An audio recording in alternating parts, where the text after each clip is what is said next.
For decades, the fire service was filled almost entirely with men, but the profession is changing and women are increasingly joining and taking on leadership roles. LEX 18's Evelyn Schultz sat down with a diverse group of female firefighters to learn about the career's unique challenges and goals for the future.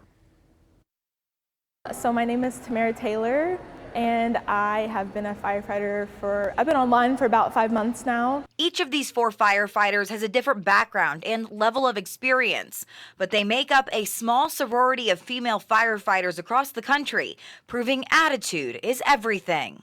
I think the way I was raised, I never looked at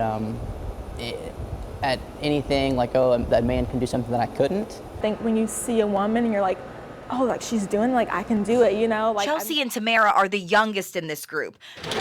Megan quit her teaching job to become a firefighter 6 years ago.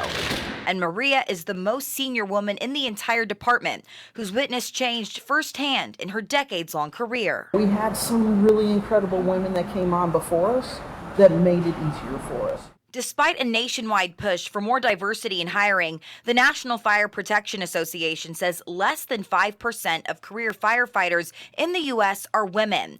Officials admit they're working to improve those numbers locally with various recruitment efforts. But Maria says they've already come a long way. When I came on the job, it was 2 to 2.5% of career firefighters were women.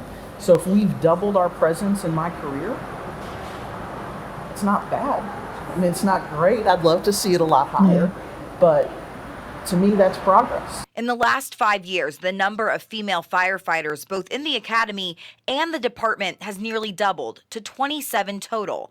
The roster now includes Tamara, who was the only woman in her recruit class, alongside 26 men. Even the academy, I was worried about that, and I remember just meeting up with them for the first time, and they took me in like open arms. These women told us any pushback they've received hasn't come from within the department, but from the public. Maria said she noticed misconceptions more often when she became an officer. I would have people walk up when we got on scene and they would immediately turn to the men on the crew and assume that one of them was in charge rather than me being in charge. Some of them still face additional challenges as working moms. The physicality of the job and the nature of the job and being away from home for 24 hours, I think sometimes that turns women off. But I do think we've come a long way as a society. And these first responders say this is the best job in the world, no matter their gender. When you're all geared up, it's really hard to tell gender anyway.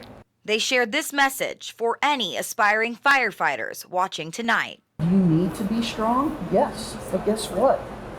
Women are strong. In Lexington, Evelyn Schultz, LEX 18 News.